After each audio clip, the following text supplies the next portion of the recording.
Smart handsome ছেলে, আমার সাথে কি তার বাড়া মানানসই হবে? তুই বল লাউড়া। বেশি ফুটুনি মারাই না, বুঝলি তো? খ্যাপা হইলেও তুই মেয়েটাকে নিয়ে জীবনে সুখ পাবি বে। তোর ওই আগেকার বউটার মতো লয় যে পালাবে অন্য ছেলের সাথে। বালমুখ আমার।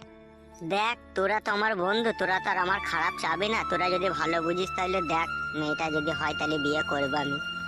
ওইসব শোন, দেখা দেখি কিচ্ছু নাই। আমরা পচাকে বলবো তোর শালিকে আমাদের ফুটো বিয়ে করবে, ঠিক আছে? তুই ফুটোর সাথে বিয়ে দিয়ে দে, ও খুব সুখেই থাকবে। বাস, ঝামেলা মিটে গেল। আমরা ওকে বলি করে ঠিক রাজি করিয়ে নেবো। এখন তুই আমার সাথে ক্লাব ঘরে চল আওড়া, কি আর করবো।